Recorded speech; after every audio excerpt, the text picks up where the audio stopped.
Everyone, I know it's a few minutes before the starting time, but I think that just in the essence of getting started and being diligent, we've got quite a few things we want to talk about this morning. I think we'll just go ahead and get started if that's okay with everyone.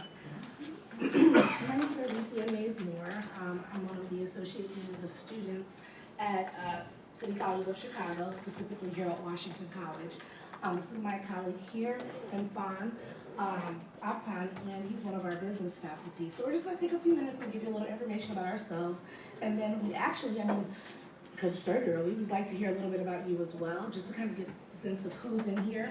I was thinking all faculty, but I am understanding that that's not the case. So just want to kind of get a sense of who's here. So again, my name is Alethea Mays-Moore. I've been with City Colleges for almost 8 years. I've been with them for quite a while.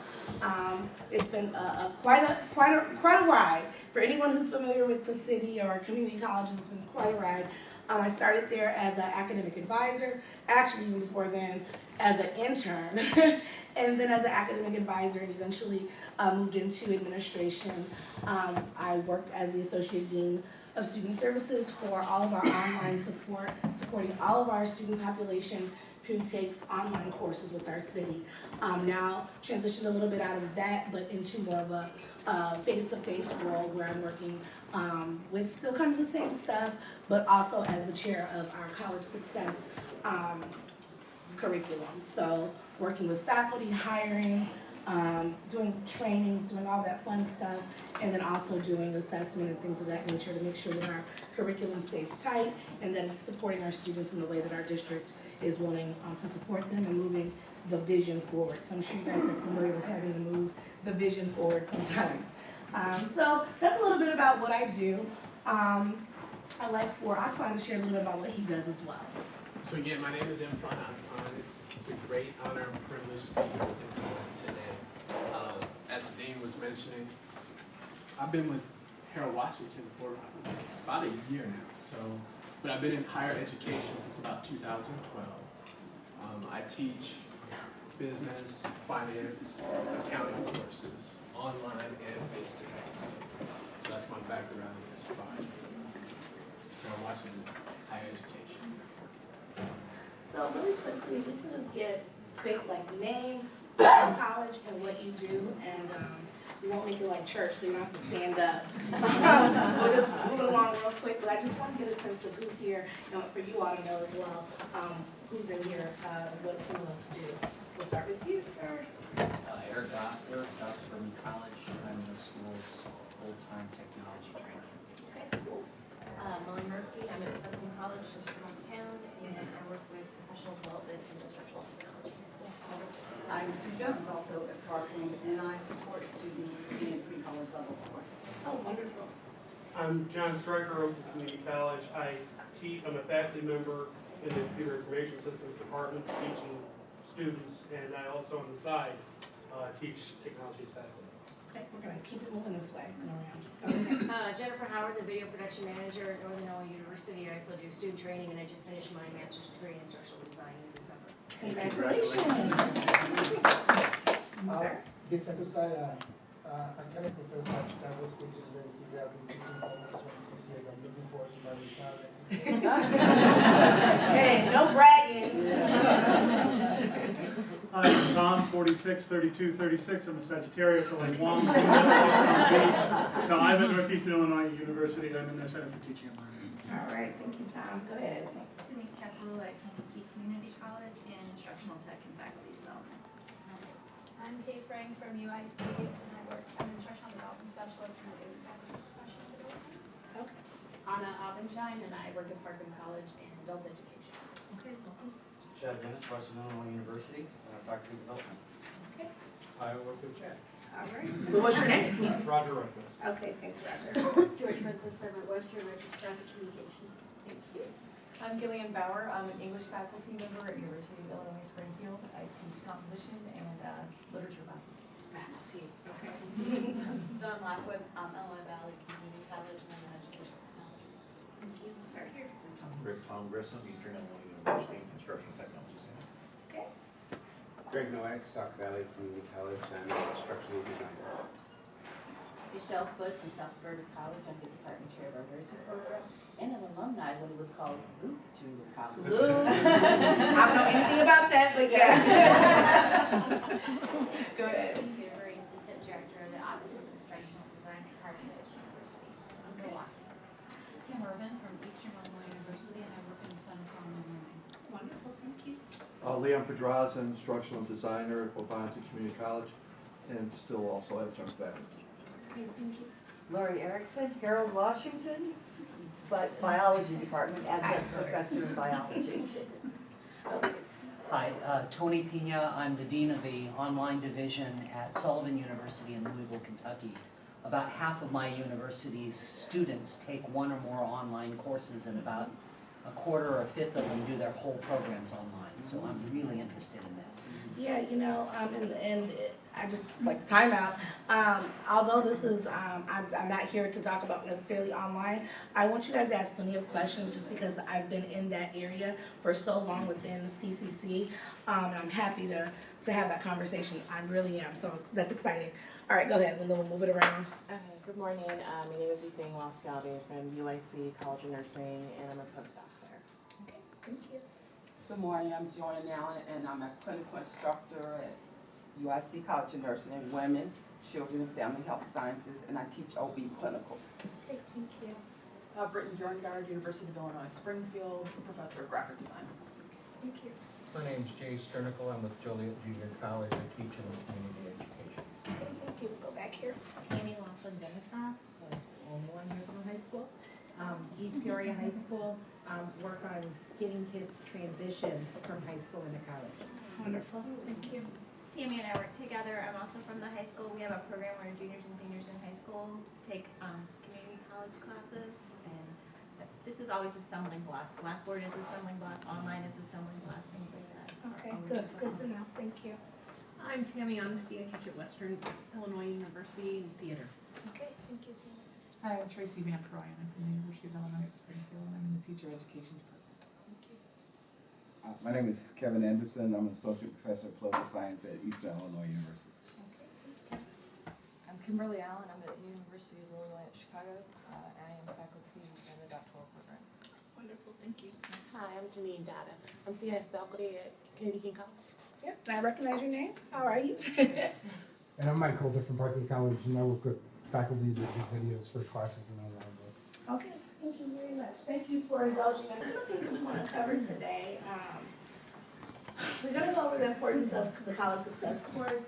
It's really big at our institution. I just want to give you guys a little bit of detail and background of kind of what we're doing and where we're going with that. And then we'll go into just discussing technology and learning. I really want to focus on the student advantage in terms of technology, and also as well as the faculty advantage. I feel that when we are talking about technology and introducing technology, myself included, can kind of just be like, you know, why do we have to do it? Why do we have to introduce something new? Why do we have to, you know, get away from some of the old ways of doing things? But in reality, if you're not kind of on that boat that's moving with technology, you're going to get left. And so we have to acknowledge it, and we kind of have to embrace it and find ways that it's going to really, I think, enhance our students' experience, but also acknowledge that it will enhance our experience as a faculty member. So for those who are faculty, and even if you're not full-time faculty, but you may teach adjunct and do some of those things, I want you to feel free to chime in, and if you've got thoughts or ideas, feel free to share that. I think that this is a learning opportunity, not just for you all, but for us as well. To just kind of hear what's been going on at some of the different campuses, or even the challenges that may exist there. We're going to do a group activity, so, you know, unfortunately you won't be able to stare at my face all day. We want you guys to work with each other, and then we'll have a little time for question and answers, and just kind of some networking if everyone's cool with that. You know, so initially, you know, we were thinking that there would be a lot of faculty in here, and I still kind of want to do this exercise. So like I said, if you're not faculty, but you do teach or you teach something, I want you to still participate in this activity. So basically, if you're teaching anything or you are faculty, I need you to stand up. That's like almost everybody, so not too far off kilter. All right, so stand up, good. That's almost like, I would say 3/4 of the room. If you have been teaching 5 years or less, I want you to sit down. In higher ed, right? It doesn't matter. Teaching is teaching. It doesn't matter. Heck, some of you guys got kids and probably gotta teach them every day. To like throw your food away, like don't like take out the garbage, all those things. Okay, great. If you've been teaching 10 years or less, that's quite a few. 10 years or less, have a seat. Oh, we got some veterans. Love it. All right. So now, if it's 19 years or less, have a seat. So that means if you've been in the game 20 years or more, you should be standing. Okay, good. So that's quite a few. And some of you all just dated yourselves because you look great. By the way. I'm saying. I still have my Nintendo. I do too. So I want you to stay standing. And if you don't mind, maybe like 2 or 3 of you. I mean, the question's up here, but I'll also repeat it. I really want for you to think about maybe an assignment or something that you've done in the past that you had to basically recreate and incorporate a technology component to that assignment. So think about something you may have designed or offered your students 10 years ago or whatever, and then what you had to do to kind of retweak that so it would fit adding that technology component. And I know some of you all have done that. So I'll give you 2 seconds to think it through. And then whoever's ready, just feel free to share. I know that I work a lot with remedial math, and so it used to be you sent problems home with students, but now I can work in and put something online that's got pictures that can move and they can manipulate things, and it's an incredible improvement. Okay, thank you. You do. Okay, and everyone, you can really sit, but if you have an example, I would like you to share. So maybe 2 more people who can share. I feel like you may have an example. Well, most of what we teach is technology-based, but we teach in graphic communications, and we would do a review of each other's project, a peer review, and we ended up moving that online, so it was all being handled through the discussion boards and Blackboard at that point when we decided to learn. So people would be able to post comments on each other's work. We didn't have to take up last time for it. Gave the students a better chance to hear what others thought of their work. Okay, I love that. I'm glad you shared that. We'll talk more about that, but that's a very good point. Having an opportunity to post things on Blackboard and then not taking up so much class time. And then our friend from Chicago State, we know you have an example. Oh, definitely. Yes. I've been, for 24 years, I taught all my classes the traditional way. For the past 2 years, I flipped all my classes. So this last academic year, I flipped all my classes. And can you just kind of tell us what that means? Okay. Flipping the classroom simply means that most of the activities that we normally do in the classroom are now done outside the classroom and vice versa. Okay. So the number one thing that we normally do in the classroom is to lecture. 80–90% of the time we lecture, right? But no more in the classroom because my lectures are now being videotaped and I put them on YouTube and the students will watch them outside the classroom. And we come to classroom and roll up our sleeves, I'll work out assignment, I help them out with real life examples for 3 hours. Normally my students, to go through a 3-hour class was a challenge, but now my students go through 3 hours class without even taking a break. They walk through, they argue with each other, they talk about academic principles, it's just fun. I can't even imagine going back to the traditional way of teaching my students in the classroom. Very inefficient. Very, and I'm glad you mentioned that. Oh, go ahead. No, I was going to say that's great. Great point. All right. We had someone else. Oh, who else, please? Don't let me skip. Well, since my academic field is instructional technology, so I had to think back before I was teaching classes in ed tech and I was teaching courses in Spanish. The first thing that I did when the technology became available was I had my students go to sites, or we built tutorials where they could practice their pronunciation of Spanish words and compare it with a native speaker's pronunciation to see where they where they were close and where they weren't close. And so when we started doing that, they came to class a lot better prepared when we were actually doing lab kind of speaking assignments, because they had the ability to practice outside of the confines of our 3 or 4 hour once a week night class. I'm glad you mentioned that. I think that it gives also students just an opportunity to build that confidence level, because when you're trying to speak a new language, and sometimes it's hard for people to speak their native language in front of a group, and then to try to do a foreign language that's native, I think that's wonderful. It's almost like, where's this stuff been all of our lives, our professional careers.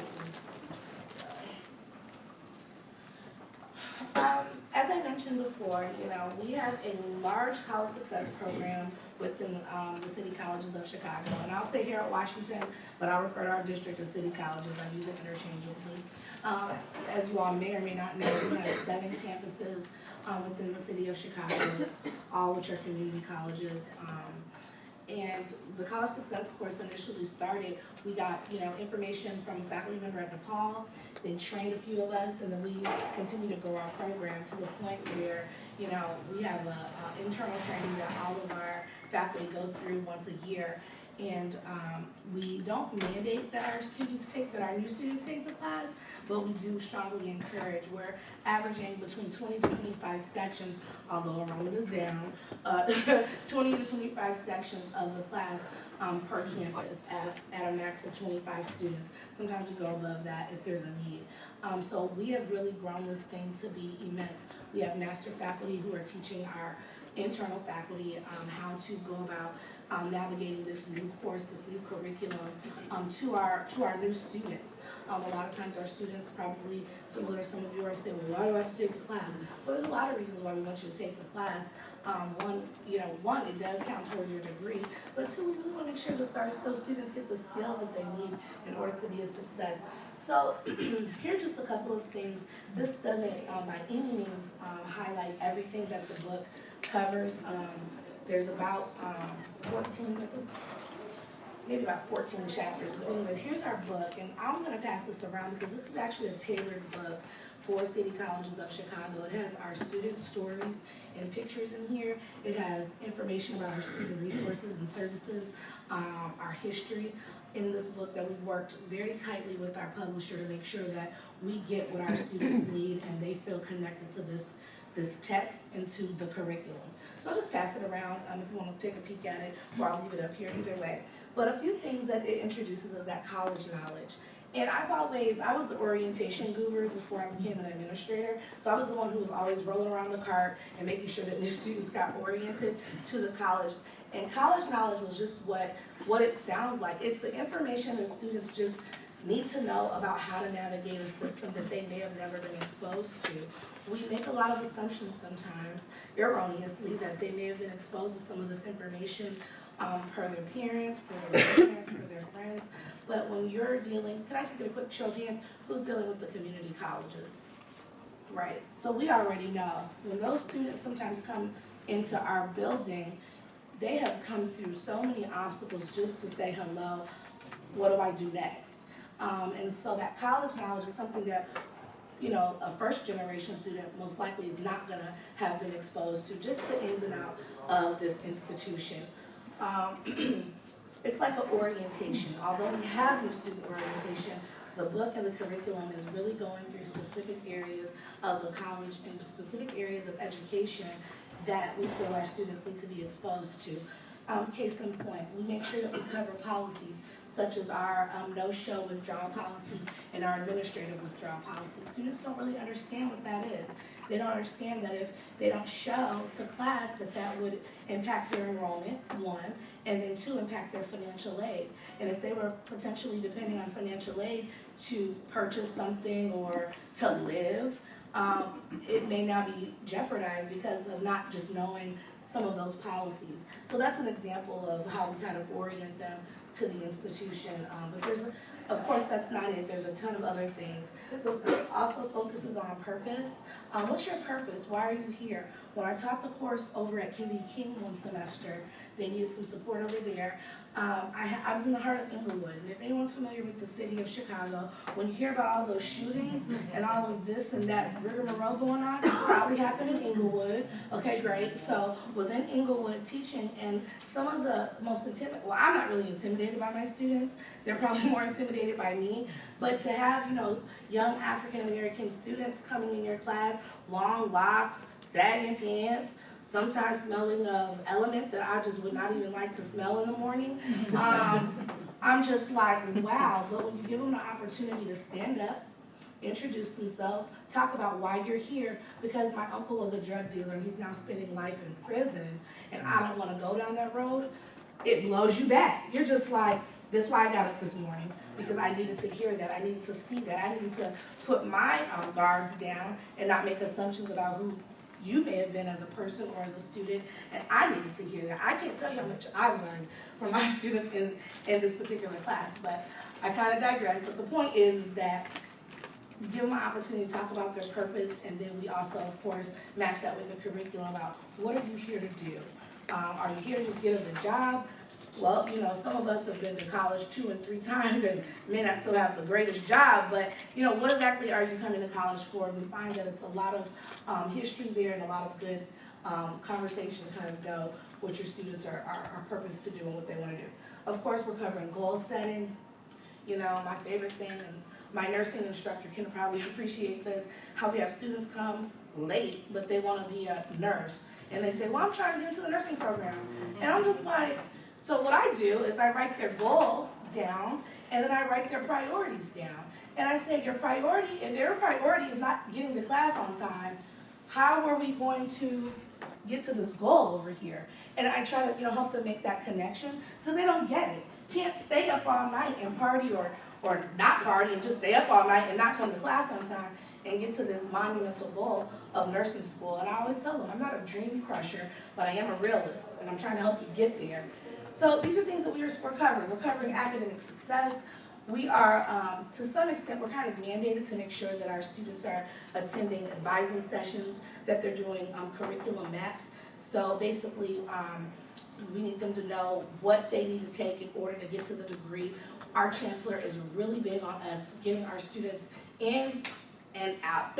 You need to graduate. We need to send you over to the UICs of the world, and that's exactly what we do through many different programs, but we need them to start and get out. But we have different ways of ensuring that academic success by making sure that they're engaging with their advisors, that they're engaging in other activities.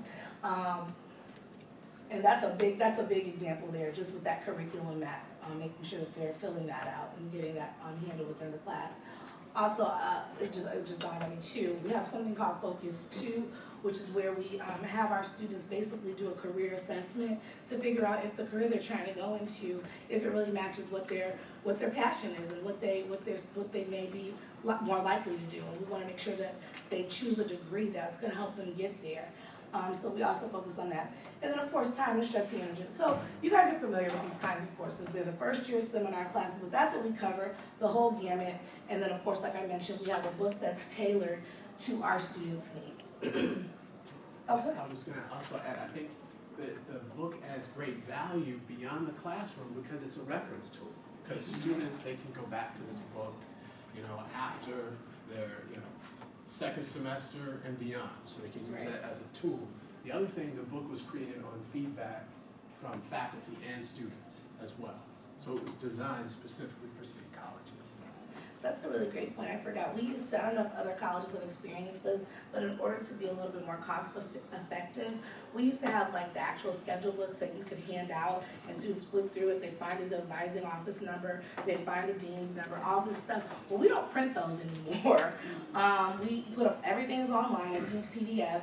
And so one thing that the book does, because we don't have that to give students, they can definitely refer back to their college success book, because that information really doesn't change in terms of the phone numbers and the offices of where you could go to get support. And for our adjunct faculty, for anyone in here who works with adjunct faculty, we know that sometimes the adjunct faculty, I work with a lot of them, feel like, I don't know where stuff is at. I don't know where to tell my students to go. I don't even know where to go. And that book is also a good reference tool for them as well. So, I mean, you know, these are the buzzwords. I've kind of mentioned them already, but, you know, how is this helping our student? These three things. Retention, we're trying to keep them there. We're trying to keep them from the first year to the second year. That's when we see a large portion of our students drop off. With some of the new, or I would say more stringent SAP guidelines, we're seeing a lot of students fall off. We need to see them be more successful and make it through that first year. In terms of engagement, we're encouraging that, and of course, degree and career exploration. With some of the rules and regulations tightening up around financial aid, at our college, at our institution, students can't even begin to really receive financial aid until they identify what degree they're seeking. It's getting really, really tight, so we're really trying to help them use this class to navigate and get where they're trying to go. And we talked earlier about technology, about how technology, well, the question was how we use technology in the classroom. So we heard a lot of great examples about how technology is used to give examples, the flipped classroom, peer review. We heard about how it helps with language. So I think what we're hearing is that technology actually adds value, not only for the student, but also for the instructor. So it's a great tool to expand the learning environment. So we put some examples. I'm pretty sure we're familiar with learning management systems like Blackboard, Moodle, D2L, we talked about that at Easter. E-books, how they can be utilized, smartphones, YouTube. Another great tool is Snagit software. That's a screen capture software that we'll touch on as well. So just really quickly, and this wasn't, I guess, something we were initially going to do, but I'm just curious to know, you know, can someone kind of speak to maybe one of these things that you've done something kind of creative in kind of engaging your students? I mean, we all know the course management system, but I'm just curious to know like what some of you all are doing to kind of pull your students in by using some of these technologies. So YouTube is, so I'm nursing, and so you don't get to see everything in a hospital. You can't, unfortunately you can't just, well fortunately, but from a student learning perspective, you can't just go find a patient with something. And so a big thing is they need to be able to see it to recognize it again. But on YouTube, because people, for whatever reason, post videos of these things, don't ask me why. But anyway, so it makes it really good from a teaching standpoint that you can see, you know, seizure activity is something that unless you're in a room exactly when a seizure happens, you can't see it. But lots of people like to take great videos of them. So it's very easy to take that video and walk a student through what's the first thing you do when you see a patient doing this. What's the second thing? And to walk them through that entire process, and you can pause it as you go through, and then it's also safe for them to either skip steps or forget steps so that you can go back and say, okay, well you kind of forgot that they're banging their head on concrete, so we should do something about that. But it's just things that they haven't thought about yet because they've never seen a seizure. But YouTube allows you to get the pictures of that so that when they come across it outside in the real world, they remember, like they will never forget again to put a blanket or something soft under a patient's head. So that's how, for at least for nursing, I think YouTube has been great to use. That's a great example. Anybody else want to share?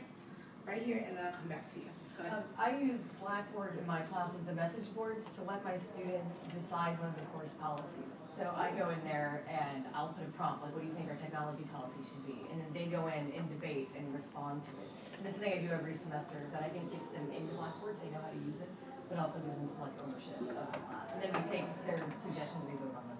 Yeah, that's like genius. Is that a fully online class or is it like? No, it's an on-ground class. Okay. Almost always, I'll have one policy that they decide on their own with the class, and we do it online.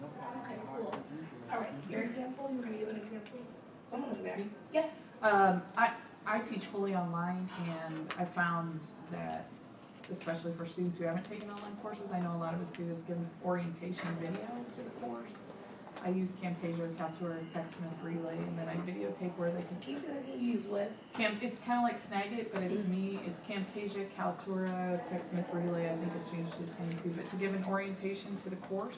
So they see me walking through the course. Here's where you can find the syllabus. This is how the calendar is laid out.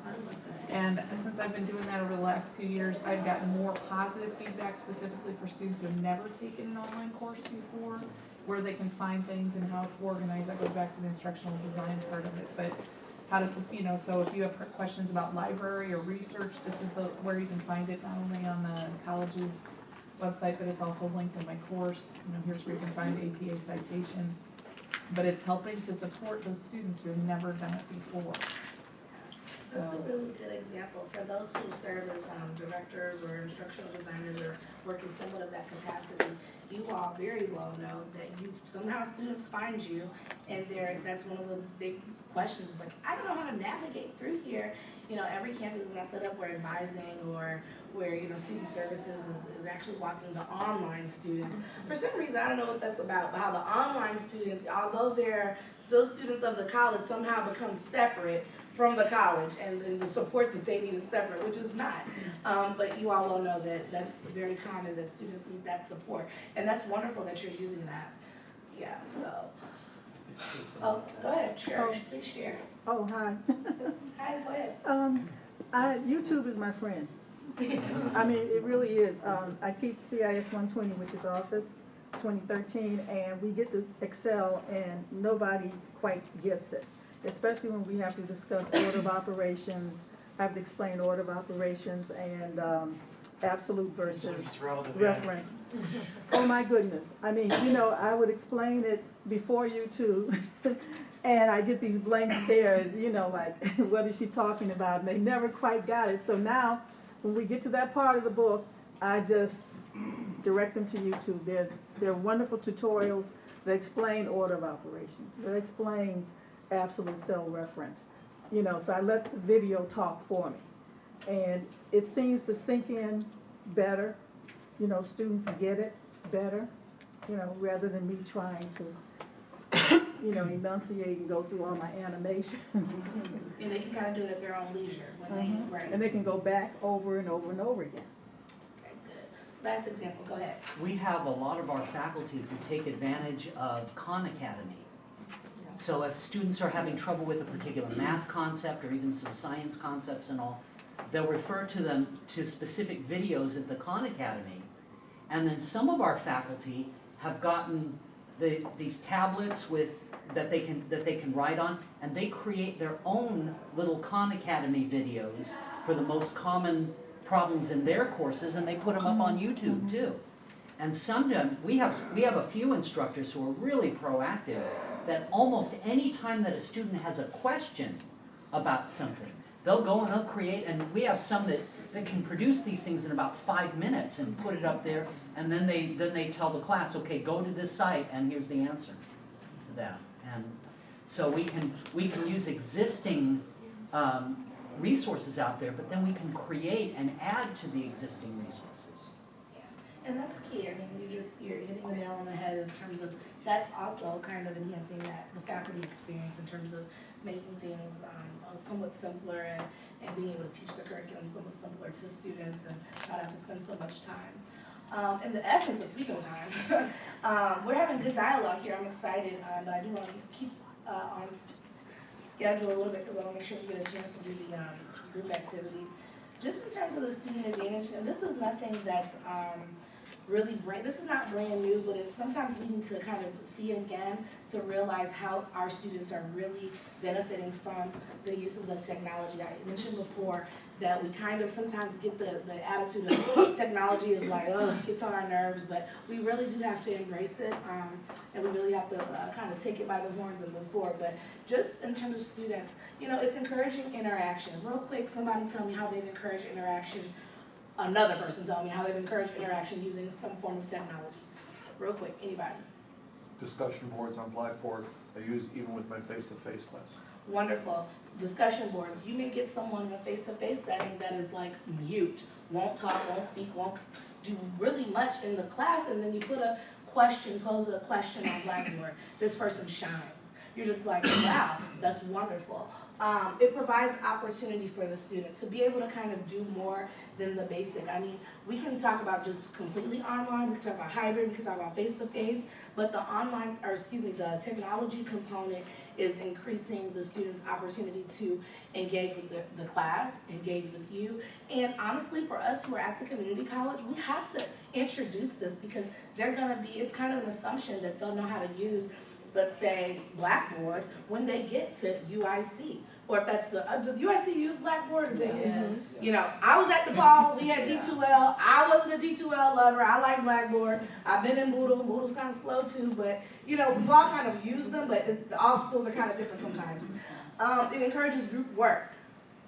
Students don't like group work, and sometimes faculty don't like group work because you get a group, kind of complaining about one's not doing this, one's not doing that, and you're like, come on. But it does encourage group work in a different kind of a way because you can create an opportunity within Blackboard or within the learning management system that they can chat with each other, they can upload upload documents with each other. They can kind of do it without necessarily having to meet. Back in my day, we had to pick a time and meet. And it's like, okay, what about everyone's schedules? I put saves on class because I did mention and we mentioned in the other slide, ebooks. Who's willing to out themselves and say that they're not such a great fan of ebooks? Okay, so tell me why. Well, our students, if they could learn from the textbook, they'd be learning on their own. Okay. Another example of why you're not a fan of ebooks? I find that for at least, because I teach English, students have a much harder time annotating the text, and annotation is so important for literature. And they have a much harder time following the text when they can't write so easily. Exactly. I was an English writing major, so I feel you. No matter what they say. I know, yeah. Right, go ahead. You're going to give an example. I just, not being able to flip back and forth between pages, right? The user interface just hasn't gotten there yet. Right. And I'm just going to out CCC really quick, why I haven't been a great fan of it, just because it kind of conflicts with our testing policy, especially when we're trying to do, some of y'all may be familiar with the identity verification that students have to go through. And so we have a proctored assessment. Well, if the instructor gives them a proctored assessment and they go to the testing center and it's an open book proctored assessment and they have an ebook, that violates our electronic policy. Device policy. So I kind of have my feelings about ebooks, but according to the book vendors, it's saving on money, so students love that, but some of our students need to be able to flip through the pages. I'll just go through the rest of this quickly. In terms of the student advantage, broadens their skill set. I mentioned that kind of earlier. Builds upon their interests. I saw that, I know that some faculty don't want students to use their cell phones or tablets or things in the classroom, but sometimes it does show them how to do other things other than like Skype, FaceTime, text message, and whatever have you. I mean, I do that stuff too, but it shows them how to do more than just that. And I feel like it kind of builds upon those interests in terms of what else they can kind of do. Communication, emails. Our students are able to make appointments, not necessarily through those learning management systems. Anyone else using Grades First out there? Okay, well, we're using Grades First at CCC, which is a tool that a technology tool that our faculty can link into it to monitor students' attendance. And they also use that to send group text messages. They can send a message to their advisor that, hey, this student is not doing so great, hasn't been to class in 2 sessions. So that's what we're using Grades First for. Introduces information literacy. Real quick, information literacy. Who wants to give me a quick definition of that? Information literacy. Because I know this has kind of been buzzing through higher education. Anybody? Well, shoot, now I gotta figure it out. Oh, good, no. We define it as a student's ability to be able to access, evaluate, and use tools that will help them learn. Right. So I was doing research on Martin Luther King, and I went to a website that was sponsored by maybe an organization that would have never supported Martin Luther King. The information might be somewhat biased versus if you went to another website like, PBS, So you're teaching students how to kind of assess where they're getting information before they, you know, just go to Wikipedia and write up information that they researched and say, well, I got it from Wikipedia, but is this the best source for this type of information? That's really what it is. And then online learning opportunities. The students are now really embracing online learning, as we know, and they've got to tap into the technology. Period. So that's the student. Go ahead. Just wanted to touch on a couple of points, because we've been talking about skill sets. So if we think about, we've talked about skill sets as far as the value in the classroom, but if we think about it, you know, the skill sets that we're introducing with technology, they're valuable outside of the classroom. Because many of the students, they may not have exposure before they're taking the class to a calendar. Many students, they communicate through social media, you know, through Facebook, they talk to each other. They may not know how to properly write an email or even send emails. I could build on that. We recently switched out of using Blackboard Collaborate as our conferencing system and going into GoToMeeting instead. Oh, okay. And the reason is that the sales rep made a great point. After they leave school, they're not going to be going into Blackboard anymore. If they go to work, they're going to be using GoToMeeting. That's a really good point. It's a really good point. Yep. But even still, the Blackboard Collaborate, it gives value because it exposes students to that type of technology. That's even an option, right? When I started, I mean, I won't get on that, but I didn't even know it was an option until I started working for online, the online division per se, so. All right, you wanna cover this one? Well, and just to sum it up for time, and we've heard a lot of examples about how technology adds value and efficiency to the classroom. And I think this sums it up as using technology as a tool in the learning environment. All right, so, we can elaborate on this, but I'd really like us to move into the group, activity. Oh, go ahead. Just think you could do a whole session on like any one of those. Yeah. Yeah, oh yeah, I took an online class about course mapping and it like blew my mind by the way. So I tipped my hat off to the, I don't have a hat, but I tip whatever I have to the instructional designers because that course mapping business is serious. So I just want to make sure I didn't forget anything. Just really quickly, and in administration, although I typically work with students, I have to support so many faculty just in terms of our policies. And I find that embracing technology, our faculty are really able to pin down on our kind of nail in on plagiarism. That's a really big one, especially for those who are teaching online classes. It's like students, if they could, they'd plagiarize, you know, if they had an assignment on talking about what you did last night. You know, if they could find a way, sometimes they would. And so, you know, some of the tools, I mean, we're using Turnitin. Is anyone out there using something different other than Turnitin? Oh, could you We're please using share? SafeAssign, and we rolled out a pilot program last fall, and I was on the ground floor of that. And the reason was because my online students were plagiarizing their opinions on a discussion board. And when we got to that level, I said, we've got to do something about this. So we've played with SafeAssign now next fall. All the bonds is going to go to it because students were actually plagiarizing their opinions. What's your policy at Wabanzi on plagiarism, out of curiosity? They get written up with intervention form, and on the second, they're out. See, okay, that's not that. I like that. Ours is a little more strict. It's first offense or third offense, they could be punished up to being dropped from their course. Yes. Or fail from the class. They're awarded a 0 for the assignment, and then on the second one, they're yanked from the class. Yeah, Third we try to implement that more so than Yeah. the draconian approach. We try to do something like that, and give them an opportunity to kind of work through that. But yeah, some instructors are like. I use it now for my face-to-face too. When I have my students turn in papers, they have to go on the Blackboard, and I tell them this is going through a SafeAssign.